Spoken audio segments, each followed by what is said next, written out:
Hello प्यारे विद्यार्थियों, आज का वीडियो संजीव डेस्क वर्क के मॉडल पेपर 9 के प्रश्न संख्या 3 का होने वाला है। इस वीडियो में हम प्रश्न संख्या 3 के सभी प्रश्न यानी टोटल कितने प्रश्न है, 1 से लेके 12 प्रश्न है, इन सभी को हम वन बाय वन करके सोल्व करके आपको दिखाने वाले हैं। आप वीडियो को ध्यानपूर्वक देखते रहे और साथ के साथ में प्रश्नों को सॉल्व भी अपनी नोटबुक में करते रहें ताकि आपकी साथ के साथ प्रैक्टिस भी हो जाए। चलिए तीसरे का पहला क्वेश्चन देखते हैं। निम्न समीकरण निकाय के हलों की प्रकृति ज्ञात कीजिए। क्या पूछ रहा है आपसे? हलों की प्रकृति पूछ रहा है। आपको दो चर वाले रेखिक समीकरण का युग्म यहां पर दिया हुआ है, तो थोड़ा सा टाइम बचाने के लिए मैंने ये थोड़ी पहले लिख लिया, आपको भी लिखनी है। सबसे पहले लिखेंगे दिया है। अब दिया है क्या है, देखो 2x+4y बराबर 7 दिया हुआ है, तो यहां पर 7 का पक्षांतरण मैंने इधर कर दिया है, तो 2x+4y माइनस का 7 बराबर 0। ये हमारी पहली समीकरण बन गई है। इसी तरह से 10 को भी हमने इधर पक्षांतरण करके 3x+6y माइनस 10 बराबर 0 कर दिया है। अब क्या किया है कि उपरोक्त की तुलना दो चर वाले रेखिक समीकरण का कौन सा रूप, मानक रूप क्या होता है, a1x+b1y+c1 बराबर 0 तथा a2x+b2y+c2 बराबर 0 से करने पर। अब यहां से करेंगे तो a1/a2 क्या निकल के आ जाएगा आपके पास, 2/3 तथा b1/b2 निकल के कितना आ रहा है, 4/6। यहां हम 2 से इसको काट देंगे तो ये बन जाएगा 2/3 तथा c1/c2 क्या निकल के आएगा, -7/, माइनस से माइनस कट जाएगा तो 7/10। अब यहां पर आप देखिए कि a1/a2 बराबर b1/b2 है, क्योंकि देखिए a1/a2 का मान कितना है, 2/3 है, और b1/b2 का मान भी क्या है, 2/3 है। तो a1/a2 किसके बराबर हो गया, b1/b2 के। लेकिन इन दोनों का जो मान है वो c1/c2 के बराबर नहीं है। तो ये वाली शर्त आपके कब बनती है, जब दोनों रेखाएं कैसी हो, समांतर हो। जब दोनों रेखाएं समांतर होती है तब ये कंडीशन बनती है, तो ऐसे में समीकरण का कोई हल नहीं होता है। अतः हम यहां लिख देंगे, अतः समीकरण निकाय असंगत है और निकाय का कोई हल नहीं है, और निकाय का कोई हल नहीं है। देखो ये वाली जो कंडीशन है ना, ये आपको याद रखनी है, ये इंपॉर्टेंट है।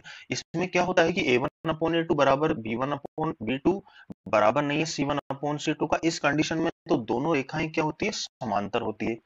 और जब तीनों के मान ही बराबर हो जाते हैं, यानी a1/a2 बराबर b1/b2 बराबर c1/c2 हो जाता है, तो फिर ऐसी कंडीशन में क्या होता है, समपाती रेखाएं बनती है और अपरिमित रूप से अनइक्वल होते हैं। और यदि ये a1/a2 का मान बराबर नहीं है b1/b2 के, तो ऐसे में इनका ग्राफ, ये निरूपण में रेखाएं एक दूसरे को प्रतिच्छेद करती है और उस कंडीशन में इनका हल अद्वितीय होता है। यह आपको ध्यान रखना है, इंपॉर्टेंट है ये टेबल, आपकी किताब के पेज नंबर 51 पर है, आपको याद रखनी है, यहां से प्रश्न बनेगा ही बनेगा आपकी बोर्ड परीक्षा में। चलिए इसका सेकंड क्वेश्चन देखते हैं। द्विघात समीकरण 2x² + 3x+4 बराबर 0 में मूलों का योग ज्ञात कीजिए। अब देखो मूलों का योग पूछ रहा है, मूलों का योग, तो मूलों का योग को आपको फॉर्मूला याद है, एल्फा प्लस बीटा बराबर क्या होता है, माइनस का b/a। तो यहां पर देखो माइनस तो फॉर्मूले का, बी क्या होता है, एक्स का गुणांक होता है जो कि कितना है 3 है, और ए क्या होता है, एक्स स्क्वायर का गुणांक होता है जो कि कितना है 2 है। तो यहाँ पर मूलों का योग कितना हो गया, -3/2 हो गया। ठीक है, अगला प्रश्न देखते हैं, क्वेश्चन नंबर 3। समांतर श्रेणी 18, 16, 14 के कितने पद लिए जाएं कि योगफल क्या बन जाए, शून्य बन जाए। तो देखिए यहां पर प्रथम पद a बराबर आपके पास 18 है, सारवंतर डी कैसे निकालते हैं, दूसरे पद में से पहले पद को घटा देते हैं तो सारवंतर आ जाता है, और योगफल कितना बता रहा है, ये शून्य बता रहा है, यानी आपको एस एन का मान कितना दिया हुआ है, 0 दिया हुआ है। और कितने पद लिए जाए, मतलब क्या पूछ रहा है, पदों की संख्या एन पूछ रहा है। तो अब आपके पास फॉर्मूला आपको याद होगा ही सही, एस एन बराबर क्या होता है, n/2 ब्रेकेट 2a प्लस का n-1 इंटू डी। ये फॉर्मूला आपको याद रखना है। एस एन का मान कितना है, ये रहा 0, तो यहां पर मैं 0 रख लेता हूं। n/2 2 यहां पर है गुणा, a का मान कितना है 18, प्लस का ब्रैकेट n नहीं है तो n को n ही रख लेते हैं, एक माइनस हो जाएगा, d का मान आपके पास है कितना है, -2। ठीक है, अब देखिए 0 बराबर n/2। अब यहाँ पर गलती मत करना, यहाँ पर थोड़ा सा ध्यान देना, ये 18 इधर नहीं जुड़ेगा, पहले आपको इन दोनों का गुणा करा देना है, तो 18 दूना कितना होता है 36।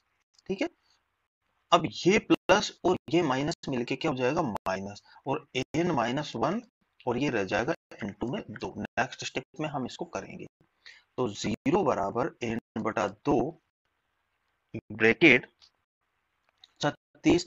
अब इधर से तो माइनस मल्टीप्लाई हुआ और उधर से 2 मल्टीप्लाई हुआ, तो कितना हो गया 2n। इधर का माइनस इससे मल्टीप्लाई हुआ माइनस से तो प्लस बन गया, और 2 उधर से मल्टीप्लाई हुआ तो 2 एकम 2। यहां तक क्लियर है, 0 बराबर n/2। अब देखिए 36 और 2 कितने हो गए 38, माइनस का 2n। यहां तक क्लियर है, ओके। अब देखो 0 बराबर n/2 बड़ा ब्रैकेट 2 हम कॉमन ले सकते हैं अंदर से, तो कितना बच जाएगा 19 माइनस का n, ये बच गया। अब इस 2 से ये 2 कट जाएगा, तो 0 बराबर n ब्रैकेट 19 माइनस का n, ये आ गया।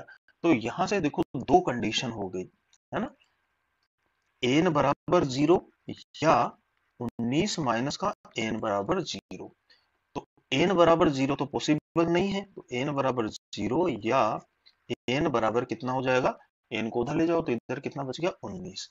ठीक है, तो इसमें क्या है, n बराबर 0 तो पॉसिबल नहीं है, क्योंकि n क्या है, पदों की संख्या, या पदों की संख्या तो 0 है नहीं इसमें, तो फिर इसमें आंसर कितना हो जाएगा 19 हो जाएगा।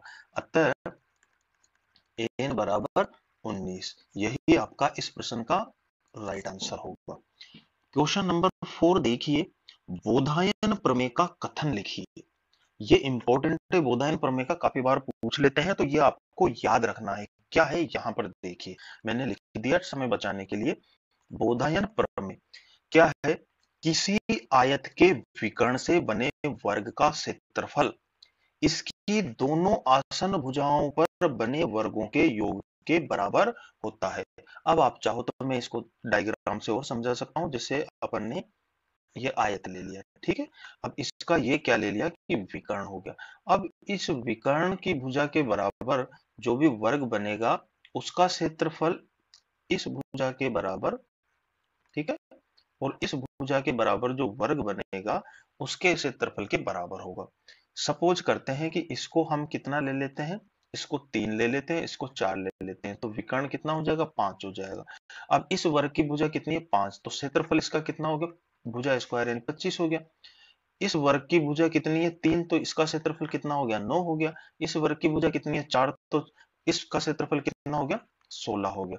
अब 16 और 9 को हम जोड़ेंगे तो 25 के बराबर आ जाएगा। तो यही क्या है, बोधायन प्रमेय है। वापस रिपीट कर रहा हूं, किसी आयत के विकर्ण से बने वर्ग का क्षेत्रफल इसकी दोनों आसन भुजाओं पर बने वर्गों के योग के बराबर होता है। नेक्स्ट देखते हैं 5वां क्वेश्चन। यदि साइन थीटा बराबर कोस थीटा तो थीटा का मान ज्ञात कीजिए। देखो इसको मैं दो तरीके से बताऊंगा, जो भी आपको बेस्ट लगे आप उसको सीख लेना। यहां पर हमें दिया हुआ है साइन थीटा बराबर कोस थीटा, ठीक है। तो दोनों तरफ क्या है कि कोस थीटा से भाग दे दो, तो साइन थीटा बटे कोस थीटा बराबर कोस थीटा बटे कोस थीटा। क्या किया, दोनों तरफ कोस थीटा से भाग देने पर, भाग देने पर, ये यहां पर लिख दो आप, ठीक है। अब देखो साइन थीटा बटे कोस थीटा क्या बन जाता है प्यारे विद्यार्थियों, टेन थीटा बन जाता है, और ये तो कट गया तो कितना हो गया, एक।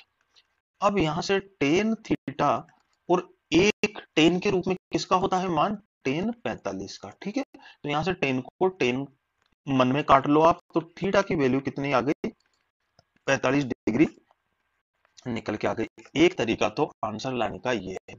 दूसरा तरीका और देख लो आप, क्या दिया हुआ है हमें, साइन थीटा बराबर दिया हुआ है कोस थीटा, ठीक है।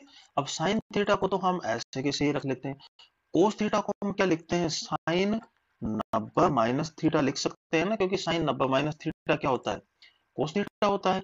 अब यहां पर आप मन के मन में सोच लो, काटना नहीं है, कि साइन से साइन कट गया, तो थीटा बराबर कितना हो गया, 90 माइनस थीटा। अब इस थीटा को इधर ही रहने दो, इस थीटा को इधर लाओ तो प्लस में हो जाएगा, बराबर कितना हो गया, 90। तो अब कितना हो गया, थीटा और थीटा, टू थीटा बराबर 90 डिग्री। तो थीटा बराबर 90 बटे 2, यानी कितना आ गया, 45 डिग्री आंसर आ गया। दोनों ही तरीके मैंने आपको बता दिए, जो आपको बेस्ट लगे वो आप याद रख लेना। क्वेश्चन नंबर 6, त्रिकोणमितीय अनुपात टेन ए को सेक ए के पदों में लिखिए। डायरेक्ट सर्वसमीका है कौन सी, 1 प्लस का टेन स्क्वायर ए बराबर सेक स्क्वायर ए। तीन मुख्य सर्वसमीका है कौन सी, साइन स्क्वायर ए प्लस कोस स्क्वायर ए बराबर 1, दूसरी है 1 प्लस का टेन स्क्वायर ए बराबर सेक स्क्वायर ए, और तीसरी है 1 प्लस कोट स्क्वायर ए बराबर कोसेक स्क्वायर ए। ये तीनों मुख्य हैं, आपको याद रखनी है, इंपॉर्टेंट है। अब यहां से टेन ए को सेक ए के पदों में चाह रहा है, तो इधर 1 का पक्षांतरण अभी इधर कर देते हैं हम, तो टेन स्क्वायर ए को हम इधर ही रखेंगे, और सेक स्क्वायर ए माइनस 1, ये 1 इधर आके माइनस का हो गया।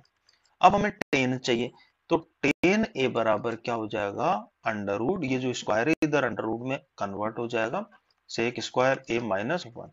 यही आंसर है, टेन सेक की फॉर्म में आ गया। अगला प्रश्न कह रहा है 7वां, सूर्य का उन्नयन कोण ज्ञात करो जबकि एक व्यक्ति की परछाई व्यक्ति की ऊंचाई से √3 गुना हो। अब मैं इसको डायग्राम से समझाता हूं। देखो ये सूर्य भगवान हमने ऊपर बिठा दिया, हमेशा कहां पर बैठ होगा, सूर्य ऊपर होगा। अब कोई आदमी ये है, ठीक है, ये आदमी। अब जब सूर्य यहां होगा तो इसकी परछाई किधर जाएगी, इधर जाएगी, इसकी परछाई इधर ही जाएगी, ठीक है। और ये हो गया ग्राउंड यानी धरती, ठीक है, ये धरती हो। अब सूर्य का उन्नयन कोण का मतलब है यहां पर कोण पूछ रहा है थीटा, ज्ञात करो जबकि एक व्यक्ति की परछाई व्यक्ति की ऊंचाई से √3 गुना है। यदि व्यक्ति की ऊंचाई में h मान लूं तो ये कितनी है, √3 गुना है, किससे, व्यक्ति की ऊंचाई से। तो हमारे पास व्यक्ति की ऊंचाई h हो गया, और परछाई कितनी हो गई, √3 इंटू h। अब ये सूर्य का उन्नयन कोण पूछ रहा है। अब एक तरह से ये तो हमारा 90 हो ही गया, 90 के सामने की कर्ण हो गई, ये थीटा के सामने का लंब हो गया, और ये आधार हो गया। तो लंब बटा आधार, यानी लंब दिया हुआ है और आधार दिया हुआ है, तो ये किसका फॉर्मूला होता है, टेन थीटा बराबर क्या होता है, लंब बटा आधार। लंब कितना है h, और आधार कितना है, √3 इंटू h। h से h कट गया तो कितना बचा भाई, 1/√3 बचा। अब मुझे आप बता दो कि ये टेन थीटा तो मैंने एज इट इज लिख दिया, और 1/√3 टेन की फॉर्म में किसका मान होता है, टेन 30 का मान होता है। अब मन में टेन से टेन काट लो, तो थीटा बराबर कितना आ गया, 30 डिग्री आ गया। यानी सूर्य का उन्नयन कोण आपको कितना मिल गया, 30 डिग्री मिल गया। नेक्स्ट 8वां क्वेश्चन, नीचे दिए गए चित्र में बीसी का मान ज्ञात कीजिए। बीसी कहां है प्यारे विद्यार्थियों, बीसी यहां पर है। अब आपको थीटा यहाँ पर कितना दिया हुआ है, 60 डिग्री दिया हुआ है, ये 90 डिग्री है, इसके सामने ये कर्ण है। तो आपको लंब दिया हुआ है 3√3 मीटर दिया हुआ है और आधार पूछ रहा है थीटा दिया हुआ है। तो लंब और आधार में संबंध कौन बताता है? टेन थीटा बताता है। तो टेन थीटा मतलब कितना है? 60। क्या होता है? टेन का लंब बटे आधार, तो 3√3 बटा BC। ओके। अब टेन 60 का मान आपको पता होगा कितना होता है? √3 होता है। तो 3√3 बटा BC। अब प्यारे विद्यार्थियों, BC को तो ले जाओ यहां पर और √3 को ले आओ यहां पर। तो BC बराबर हो जाएगा 3√3 बटा √3। √3 से √3 को काट दो, तो BC बराबर 3 मीटर आपका क्या हो जाएगा? आंसर हो जाएगा। तो BC कितना आ गया प्यारे विद्यार्थियों? √3 मीटर हो गया। अब हमारा क्वेश्चन नंबर कौन सा है? 9। चित्र में यदि टीपी टीपी और टीक्यू केंद्र O वाले वृत्त पर दो स्पर्श रेखाएं हैं, इस प्रकार है कि एंगल पीओक्यू कितना है भैया? ये 130 डिग्री है। तो एंगल पीटीओ ज्ञात कीजिए। पीटीओ पीटीओ का मान ज्ञात कीजिए। यार पीटीओ का पूछ रहा है या पीटीक्यू का पूछ रहा है? पीटीक्यू का होना चाहिए। ये क्या है कि क्यू है, ध्यान करना, मिसप्रिंट है। ये पीटीक्यू का पूछ रहा है, ये कौन पूछ रहा है? अब प्यारे विद्यार्थियों, आपको पता होता है कि जो त्रिज्या होती है वृत्त की त्रिज्या, वो स्पर्श रेखा पर क्या होती है? लंब होती है। तो ये कोण तो कितना हो गया भाई? 90 डिग्री हो गया। और ये भी कितना हो गया? 90 डिग्री हो गया। ये 90, ये 90, ये 130 दिया हुआ है। और आपको पता है कि चतुर्भुज कौन सा? OPTQ। ये OPTQ ये पूरा चतुर्भुज बन रहा है ना। चतुर्भुज के चारों कोणों का योग कितना होता है? 360 डिग्री। अब 360 डिग्री में से 90 और 90, ये यानी 180 घटा दो तो कितना बचा? 180 और बचा। 180 में से भी ये 130 है, तो ये तो 50 का आ गया ना। अब आप इसको लिखोगे कैसे? चूंकि एंगल POQ प्लस का एंगल PTQ बराबर 180 डिग्री। अब ये आपके पास 130 है भाई। 130 प्लस का एंगल PTQ बराबर 180। तो एंगल PTQ बराबर 180 माइनस का 130, ये इधर आ जाएगा, माइनस का हो गया तो कितना हो गया? 50 डिग्री। और यही आपके क्या हो गए? आंसर। क्वेश्चन नंबर 10, तीसरे का 10वें पे आ गए हम। ठीक है। वृत्त की छेदन रेखा PQ है। कोई व्रत है, ये कोई व्रत है और इसकी छेदन रेखा का मतलब है कि यहां से कहीं से जा रही है। क्या नाम है इसका? P और Q। वृत्त की छेदन रेखा PQ है। छेदन रेखा PQ के स्पर्श रेखा बनने का प्रतिबंध लिखिए। तो प्रतिबंध क्या होगा भाई? ये छेदन रेखा क्या हो जानी चाहिए? स्पर्श रेखा हो जानी चाहिए, यहां पर आ जानी चाहिए। तो ये कब हो सकती है? जब P और Q बिंदु सिकुड़ के क्या हो जाए? संपाती हो जाए। P और Q बिंदु सिकुड़ के क्या हो जाए? संपाती हो जाए। अर्थात दोनों एक ही बिंदु हो तो छेदन रेखा PQ स्पर्श रेखा में बदल जाएगी। ये वाली लैंग्वेज आपको यहाँ पर लिख देनी है। थोड़ा सा मैं लिख देता हूं। जब P व Q संपाती हो, संपाती हो, अर्थात दोनों एक ही बिंदु, तो छेदन रेखा PQ स्पर्श रेखा बन जाएगी। अगला क्वेश्चन नंबर 11। चित्र में अर्धवृत्त की त्रिज्या 7 सेंटीमीटर। ये अर्धवृत्त है कौन सा? ये वाला अर्धवृत्त आपको दिया हुआ है। ठीक है, ये वाला। इसकी त्रिज्या कितनी है? 7 सेंटीमीटर दी हुई है भाई। अर्धवृत्त में बने वृत्त का क्षेत्रफल, और इस अर्धवृत्त में भी एक वृत्त और बन रहा है। आप मुझे बताओ कि यहां से यहां तक की डिस्टेंस यानी त्रिज्या कितनी है? 7 सेंटीमीटर। यहां से यहां तक भी 7 सेंटीमीटर हो गई, और यहां से यहां तक भी कितनी हो गई? 7 सेंटीमीटर हो गई। तो ये जो अर्धवृत्त की त्रिज्या है, यानी अर्धवृत्त की त्रिज्या, ये किसके बराबर हो जाएगी? अर्धवृत्त में बने वृत्त के व्यास के बराबर। अर्धवृत्त में बने वृत्त का व्यास। ठीक है। अब ये अर्धवृत्त की त्रिज्या कितनी है? 7 है। तो मतलब अर्धवृत्त में बने वृत्त का व्यास कितना हो गया, बराबर 7 सेंटीमीटर। तो अर्धवृत्त में बने वृत्त की त्रिज्या कितनी हो गई भाई, त्रिज्या क्या होती है, व्यास का आधा होता है, तो 3.5 सेंटीमीटर हो गई। अब क्षेत्रफल पूछ रहा है, तो क्षेत्रफल क्या होता है, पाई आर स्क्वायर। पाई का मान आप जानते हो 22/7, आर का मान कितना है 3.5 इंटू 3.5। पॉइंट उड़ा दो, नीचे 10 लगा दो, पॉइंट उड़ा दो, नीचे 10 लगा दो। 7 से 5 बार कट गया, 5 से 2 बार कट गया, 2 से कितना बार कट गया, 11 बार। अब 11 को आप गुणा करो, तो 11×5 = 55, 11×3 = 33 और 5 38/10। तो कितना, एक जीरो है तो एक अंक छोड़ के एक पॉइंट डाल दो, तो 38.5 सेंटीमीटर स्क्वायर किसका क्षेत्रफल हो जाएगा, अर्धवृत्त में बने वृत्त का। क्वेश्चन नंबर 12 है, जो कि तीसरे क्वेश्चन का लास्ट क्वेश्चन है। क्या कह रहा है, एक अच्छी तरह फेंटी हुई ताश की गड्डी से एक पत्ता निकाला गया है। ताश की गड्डी में कितने पत्ते होते हैं प्यारे बच्चों, 52 पत्ते होते हैं। ध्यान रखना, 13 किसके होते हैं, हुक्म के होते हैं, 13 पान के होते हैं, 13 ईंट के होते हैं और 13 चढ़ी के होते हैं। ध्यान रखना, इस पत्ते के बादशाह, अब पूरी गड्डी में कितने बादशाह होते हैं, 4 बादशाह होते हैं। या हुक्म का पत्ता, हुक्म का पत्ता होने की प्रायिकता क्या होगी। अब मुझे बताओ कि हुक्म के पत्ते कितने होते हैं। हुक्म के पत्ते होते हैं, हुक्म के पत्ते कितने होते हैं, 13। और इसमें हुक्म का बादशाह भी शामिल है।